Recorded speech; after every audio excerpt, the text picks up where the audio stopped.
Well, hello, everybody. Welcome to the first of our new fiscal year webinars as we get ready to take a look at the resolutions for VSBA and a few bylaws changes. And we record this webinar as we do all our webinars, but this one in particular so that your entire boards have an opportunity to review the resolutions that are being proposed and understand them prior to the annual meeting, which is at Lake Maury, November 4th of this coming fall. Today, joining me, and you all know me by now, we have Sandra Cameron, who's the Director of Public Policy with VSBA. She'll say hi when later. She has been the staff member who has worked with the VSBA Board Policy Committee, which is chaired by bylaws by the Vice President of the Association. So we're happy to welcome Flor Diaz-Smith with us today. Neil Odell, President of the VSBA, is also with us to walk through some bylaws changes. We're also joined by necessary staff member, Carrie Lamb, who is behind the scenes running the show. If you have any kind of technical issues, please don't hesitate to call Carrie. The phone number you can see on your screen is 802-477-3601. That's her cell phone, so you can also text her if you need to get through. John Stroop is here with us today. He is the board chair from Addison Northwest School District, a district which submitted 2 proposed resolutions. And though I'm not seeing them right now, we expect to also be joined by the Burlington School District board members who also submitted a resolution. Carrie, can we go on to the agenda? Whoops, back one. Thank you. So the first thing we're going to do is share with you the board report on the resolutions, which the VSBA board considered at its August meeting, considered all of the resolutions and the recommendations from the committees. And so we'll share that with you. You should have received a hard copy of that. We'll look at proposed amendments to the current VSBA resolutions, and that was done by the Resolutions Committee made up of VSBA board members. And finally, we'll talk about some proposed bylaws changes. And with that, I'm going to back out of here and turn it over to Sandra Cameron and Flor Diaz-Smith. Wonderful. Thank you, Susan. We'll get started on the resolutions. The VSBA bylaws, Article 16E, states that when passed by 60% of the voting delegates, a resolution shall become a position or a statement of the association. Each position shall be voted on as a resolution or a continuing resolution. Continuing resolutions shall be statements of association policy, which are of an ongoing or permanent nature, and shall be in effect until amended at a subsequent annual meeting of the association. Resolutions shall be statements of specific positions on behalf of the association and shall be in effect until the next annual meeting, when they may be deleted, continued, or amended by vote of the membership. So essentially, VSBA resolutions provide guidance to VSBA staff and to the VSBA board when we're working with the legislature or developing programs and services for our members. Resolutions are generated by member school district boards, the VSBA Board of Directors, and the Board of Directors Resolution Committee. The committee makes a recommendation to the full board of pass, do not pass, or take no action on each resolution. Then one delegate from each VSBA member, SU or SD, votes on all resolutions at the annual meeting. Today's webinar will review each VSBA resolution proposed for consideration for FY22 and provide the board's position to each SU/SD position for voting at the annual meeting on November 4th. We'll start with John Straub of the Addison Northwest School District, who will introduce the first proposed resolution. Hello, my name is John Straub, and I'm really glad to be here with you. And the first resolution that I wanted to talk about today is resolution proposal number 1. And it involves the support of business officers and finance managers. And we are essentially asking the VSBA to advocate to the legislature, to the Agency of Education, that the e-finance software that's being used as a system across all of the school districts is not meeting the needs or the goals that it set out for, the shared school district financial software system. And it's really caused a lot of confusion, a lot of extra work, and a lot of uncertainty about what the next steps are. So we propose, and we understand that we're not calling into question the uniform chart of accounts in total, but we believe that to get this right on the shared school district financial software system, that it would be the best course of action that we either abandon a shared financial software system or restart with a new RFP and get the right financial system in place that would make this work. So the discussion around, hi everybody, my name is Florida Smith and I chair this committee. The discussion around this at our committee was that we don't have, the system is not working for everybody. A lot of people are going around it. So similar to what John was saying right now, people are looking for a system that we can export the data out. And we don't have clear guidance right now that AOE is able to actually use the data or what data they're really hoping to collect. So after much discussion, the recommendation of the committee was to pass, and this would be a regular resolution, which means that it would expire in 2022 or will be revisited in 2022.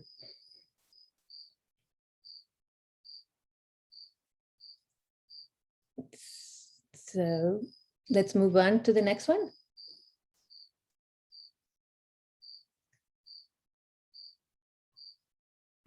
Okay. Hi again. So I'm here to talk about the resolution proposal number 2. And this proposal is resolved to encourage the legislature and the Agency of Education to rethink its position on equity and equality as it comes to independent schools and how receiving public funds might be used as vouchers. Look, this is not a resolution that the Addison Northwest School District crafted and wrote. It's a resolution that was written by members of the Rutland Northeast Supervisory Union, but our district thought that it was important enough to make sure that it got to this position here to be considered by the entire VSBA, that we wanted to pass it as well. We really like this language. We really think that this is important, and that we're entering, given the rulings at the Supreme Court and some ambiguity about how public funds can be used in especially religious organizations, and what kinds of ways of exclusion that any private nonprofit educational institution might be able to impose on the ability of a Vermonter to enter into that school and be educated there. And so I know that there's been lots of talk over the last few years at the legislature and also at the State Board of Education. And right now there's a great amount of confusion about who is responsible and what rules will be put into place. And so this resolution, which we agreed with and are grateful for our friends in Rutland Northeast Supervisory Union for drafting, we believe that this is really important, and we are asking the VSBA to advocate to the General Assembly to revise and rethink the ways that all public and independent schools receiving public funds adopt and exercise equal and equitable opportunities in admissions and in their programs and in their practices. Thank you. Thank you, John. The discussion in the committee was very similar to what John just described. And to add to that, we felt like this resolution piggybacks into two existing resolutions. And the conversation really was around, if you looked at the sixth line there, around the word, the state moribund school approval process. So it felt like that was very specific, and they wanted to keep that. The recommendation of the committee was to pass as a continuing resolution, which means that it won't expire. Now let's move to resolution number 3. And I believe Mike Fisher is here. So Here, can you hear welcome, me? Mike, and you'll be presenting resolution number 3. Yes, thank you, Flora. Can you hear me? Perfectly. Great, thank you. So some of our members might be very familiar with this issue, but some may not. So some quick background.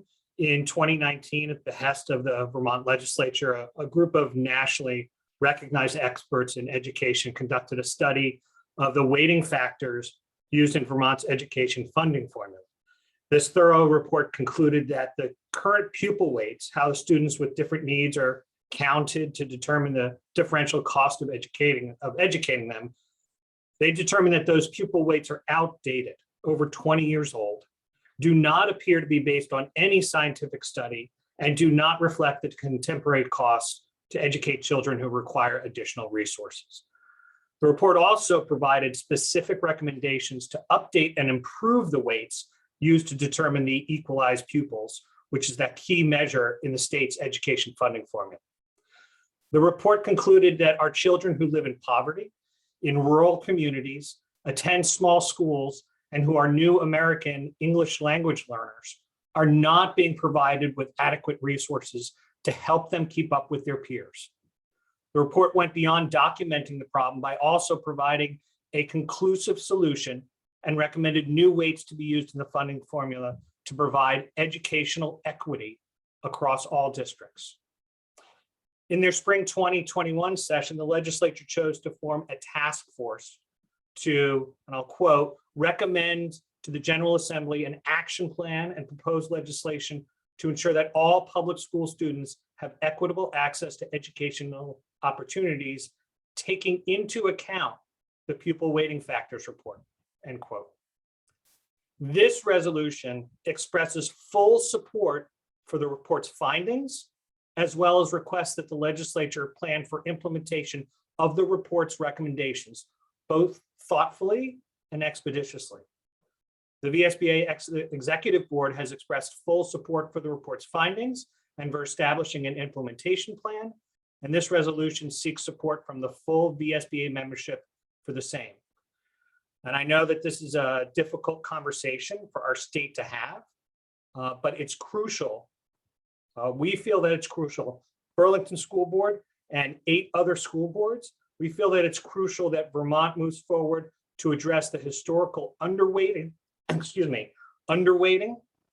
that has happened for the last 20 years and ensure equitable access to education for all Vermont students.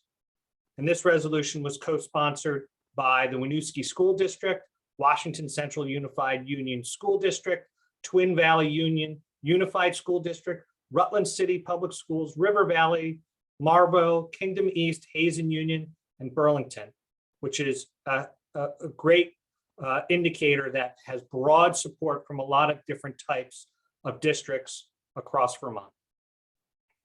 Thank you. Thank you, Mike.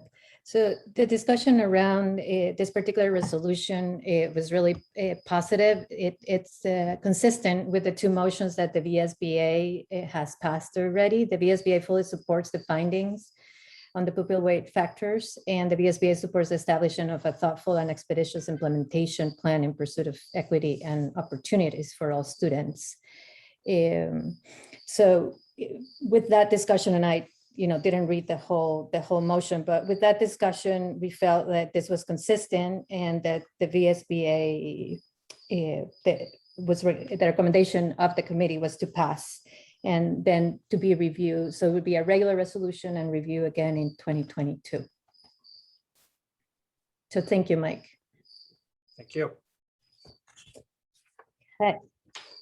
So resolution number 4, and if I'm not wrong, that is me, right, Sandra? So resolution number 4, an independent school pre-kindergarten after school funding. They expands the resolution by expecting the same obligations regarding quality, equity, efficiency, transparency, and accountability that apply to public school districts to apply to pre-kindergarten and after school programs. This resolution previously just addressed independent schools, but not pre-K and after school programs. The discussion at the committee was that some summer programs, especially last year, might have discriminated in the basis of marriage. And if we're going to use public dollars for funding either aftercare or pre-K, they should not discriminate in any basis. So the recommendation of the committee was to pass as a continuing resolution, because this ties to other resolutions that we have in our bylaws. Next one. I know, I'm sure people are going to have questions. So, and we're just keeping questions to the end, so don't feel like you won't be able to ask questions. Number 5. So this resolution was received with a lot of excitement from a lot of us. This it adds an introductory paragraph, and I'll tell you what that is in 1 minute, to the existing, and it basically says here, the VSBA is committed to the success of every student, regardless of race, ethnicity, religion, family, economics, class, geography, ability, language, gender, sexual orientation, and gender identity or initial proficiencies.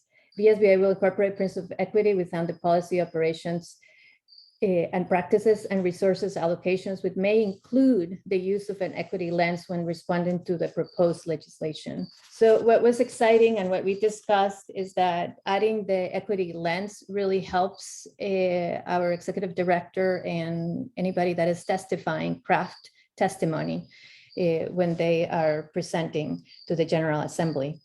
And let's see, it provides support and a lot of guidance. So we felt that this was, it was consistent with the equity work that we've been doing. So the recommendation was to pass, and this resolution comes from the Resolutions Committee. And it would be a continuing, it's proposed to be a continuing resolution. And next. Oops. So we're missing 1, 6, okay.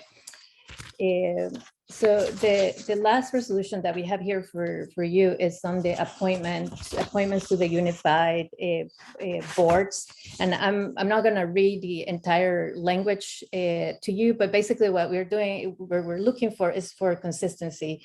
We want to make the resolution consistent with the law, which will be repealed in July 2022. And the suggested language allows us to be more specific to make sure that the boards are the ones with the school boards are the ones with the authority to appoint for members. So the recommendation of the board was to pass, and for this to be a continuing resolution. Thank you, Flor. Carrie, do we have questions for the proposed resolutions 1 through 6? I do not currently see any questions in the chat box. If you have questions, you can put them in the chat box at any time. And we'll have another opportunity to come back for questions and answers. I think that brings us to Neil.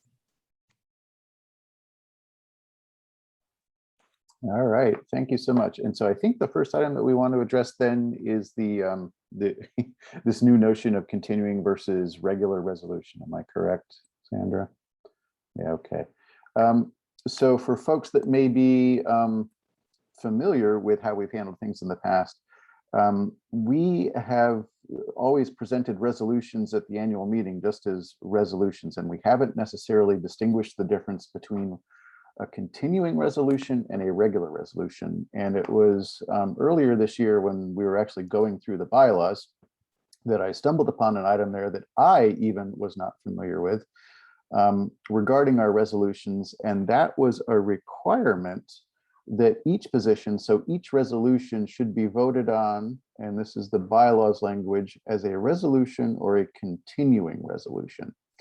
And then it further goes on to define the difference between the two, saying continuing resolution shall be statements of association policy, which are of an ongoing or permanent nature, and shall be in effect until amended at a subsequent annual meeting of the association. Resolutions, or I guess what we would now call regular resolutions, shall be statements of specific positions on behalf of the association and shall be in effect until the next annual meeting, where they may either be deleted, continued, or amended by a vote of membership. So I asked our resolutions committee if they would be willing to do a heavy lift of actually going through all of our existing resolutions to determine what their disposition was, whether a resolution that we have on the books should be considered either a continuing resolution or just a regular resolution. I wanted to sort of write things to make sure that we had everything sort of cleaned up in our existing slate of resolutions, so that moving forward, then we can start to handle things more appropriately according to the bylaws. So Flora agreed to the task, which was not a small one. So thank you very much, Flora, and guided the resolutions committee through taking a look at all of the existing ones and then pulling out the ones that we thought were regular resolutions, and everything else then would be considered a continuing resolution. When you take a look at the packet for the annual meeting, you will notice that some resolutions are marked with a little asterisk next to those. Those are the ones that the committee looked through and pulled out and said, we think that these are regular resolutions, so not continuing. What the proposal on the floor right now is for the annual meeting is that we handle this as a consent agenda or as a slate of items, essentially looking for the membership's approval that we tag all of the ones without the asterisk as continuing resolutions. So they will remain on the books for VSBA indefinitely going forward until they are amended. The ones that were marked with an asterisk then will be considered regular resolutions. And the way that we will handle that is that they will then, from that moment at the annual meeting in November, continue on the books until the next annual meeting, at which point then membership will actually be forced to revisit those. So you'll see them then on the slate of resolutions for next year's annual meeting, where we will either need to re-adopt them for another year, delete or discontinue them, or amend them for consideration for another year, or move that we actually make them then a continuing resolution. But in essence, what this was is an attempt to try to take the process that was outlined in our bylaws, make sure that we're adhering to that process, fixing all of the existing resolutions so that they're all appropriately categorized, and then setting us up then for handling things going forward. I don't know if you wanted to pause there and see if there were any questions on this at all. We actually do have a question on a resolution. All right. So let's take the question before we go on to bylaws. The question was if we can get more information on number 5, and I'm wondering if I could unmute that person to allow them to elaborate a little bit. Is that okay? That would be helpful. Yeah. Okay, great.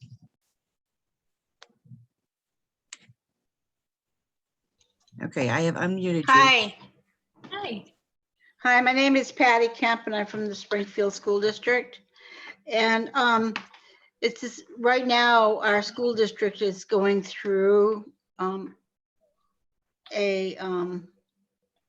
issue around this. And I would just like more information on exactly what the policy is. And I mean, I know what the policy is because I've read it and over, and I've done the state law. But is there any, with this new resolution, is there more clarification coming?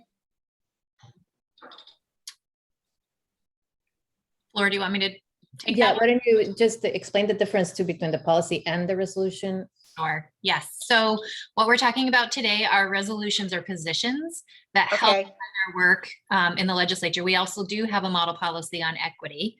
And actually, it's a great connection that you brought up, because what we're proposing as an introductory paragraph mirrors the language in the model policy. So VSBA already had a resolution on anti-racism and equity, and this proposal is to add that introductory paragraph that mirrors our policy, just for more alignment. Does that help? yes, thank you. You're welcome. Any other questions?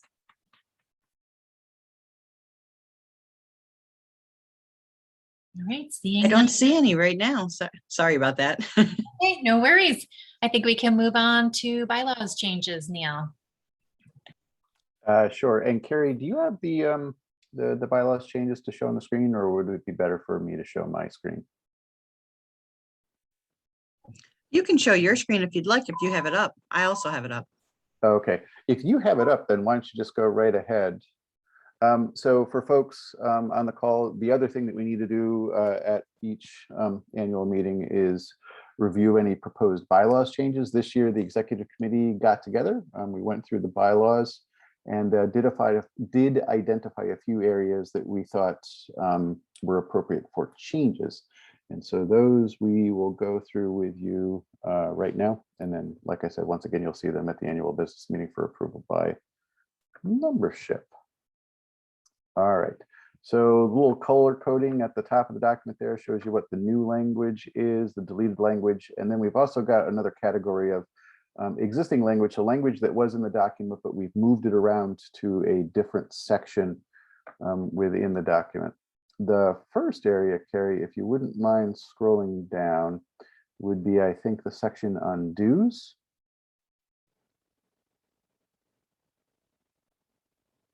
Yeah, there we go. So Article 4, the section on dues there. So you'll see first some language that's crossed out. So we're going to strike that. And then if the color coding is not showing up very well, the language just following that, all there is proposed new language. And I don't need to tell all of you guys, but this was a pretty challenging year for school boards. And we've noticed even recently that a lot of the work really hasn't even let up. So whether it's COVID or a lot of the diversity, equity, and inclusion work that folks are doing, you know, board members, if you didn't think so before, you've become rather important. And I say that to just give a little bit of reflection that during our budgeting process this year, we did have some discussions that were related to our ability, VSBA's ability to meet the needs of all of you. And in particular, one of the discussions that we had was whether or not we had the right number of staff to handle the workload. It's amazing to me, after working with folks on the VSBA, just how much work can actually be accomplished by such a small staff. So just a moment to thank all of them for the work that they've done through an extraordinary time. But during those conversations around budgeting, you know, and looking at whether or not we were appropriately staffed, it caused us to reflect on the potential budgetary impact if we did want to add, for example, an additional staff member. Those conversations then also caused us to consider a provision in our current bylaws that limits the VSBA budget increases to no more than the increase in education spending in the state. And then one of the things that associated with that then, for example, is if the statewide increase is small, so let's say, for example, like 1 or 2% increase, that can place limitations on the potential budgetary increase that would be allowed for the VSBA. So we had some discussions around that. We recognize that being fiscally prudent with our budget, it's not only very important to the VSBA board and the executive committee, but we also recognize that it's important to our membership as well. And we didn't want to completely remove the existing guardrails that are provided to us through the current bylaws. But at the same time, we did want to provide the organization with a bit more room when developing an annual budget, especially when the types of things that we're considering would be of direct benefit to membership. So the language that you see proposed here for consideration at the annual meeting is revised language that hopefully satisfies both the need to maintain control over our budgeting process, to provide some guardrails so that increases are not out of line with our membership's ability to sort of support those, but also provides the VSBA with an opportunity to consider adding the necessary resources that we think are necessary to meet member needs. So that one is I think of all of the bylaws changes that we're proposing today, that's probably the most substantive one, but that is the sort of a description of the thought process that went behind those changes. Carrie, if you wouldn't mind scrolling down to the next change. So the next change comes in dues assessments and when they are due. And we are proposing to strike the language that they're due within 60 days of the invoices being sent to the membership. You know, every year that the day that the invoices can go out can vary by 1 or 2 days. We just thought it was cleaner, rather than districts needing to figure out when that 60-day time period is, just to set a set date. So that it's the same for everyone. And we are proposing that that be September 1st of each year. The next bylaws change, Carrie, if you can find it. So first off, just a renumbering of Article 9 to Article 7, Board of Directors.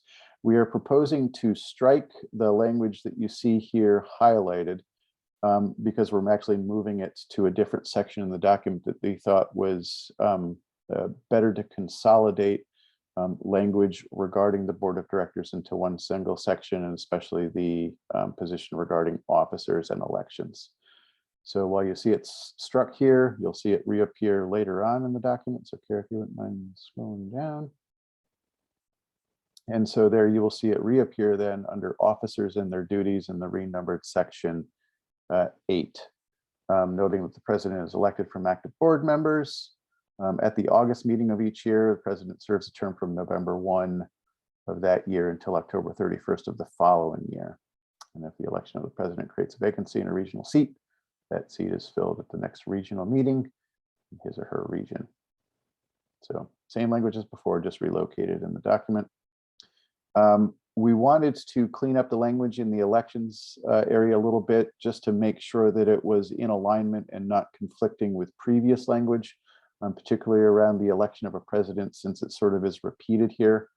So we are proposing striking active from this first bullet item here regarding elections in terms of service for the president, just to make it clear that it is the president's actually being elected by the Board of Directors from its members at the August meeting.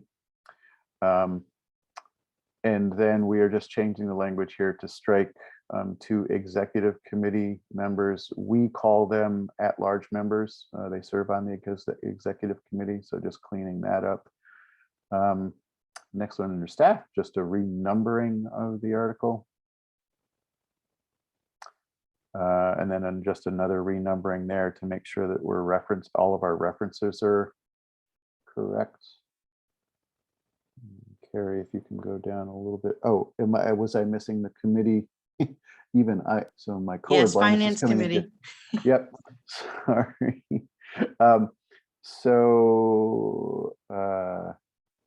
I'm just trying to locate the highlight. It's this committee will recommend bylaws changes to the Board of Directors for action by the membership. At least is highlighted under Finance Committee. Okay, thank you.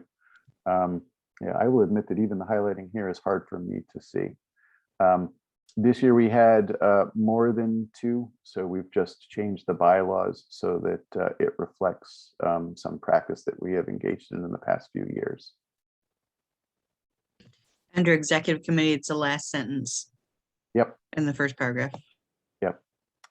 Once again, just clarifying what we have done for existing practice over the past few years.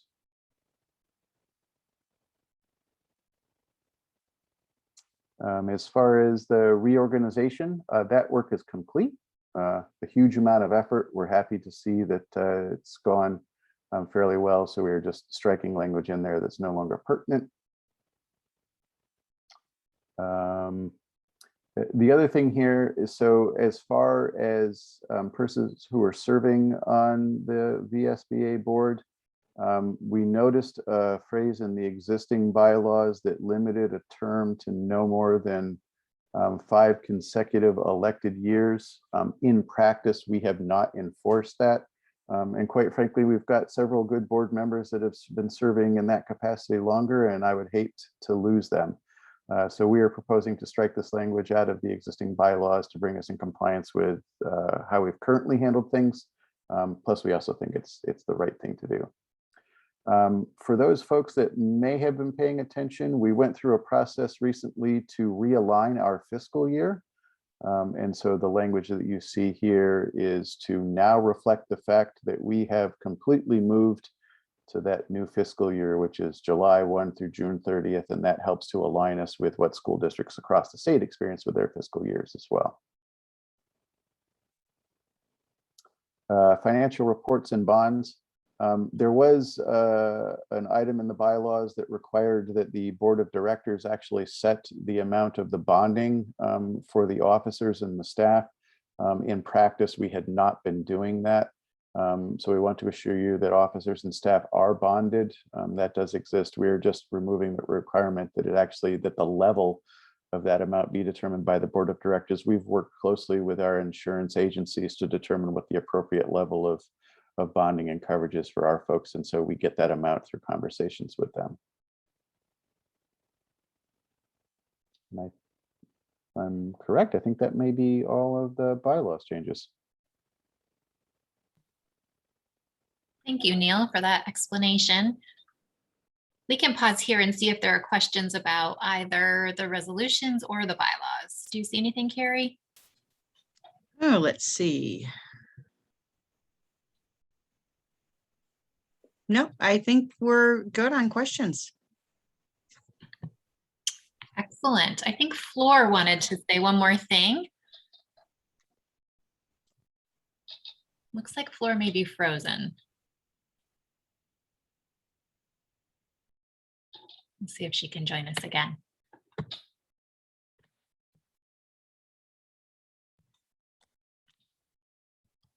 Well, I know that Flor wanted to take a moment to thank the full resolution committee, so I will do that on her behalf.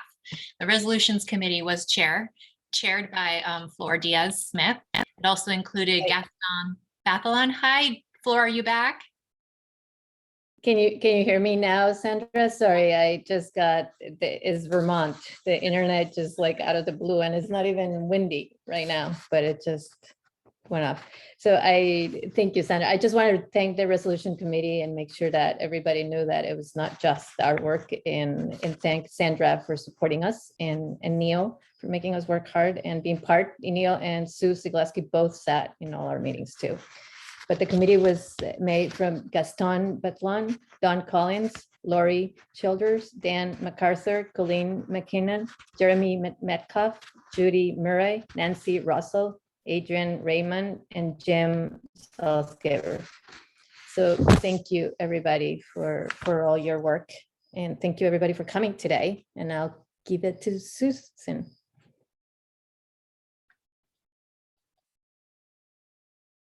I can wrap up for us. That's okay, I'm back. Thanks. Sorry, I did not anticipate this quite so well.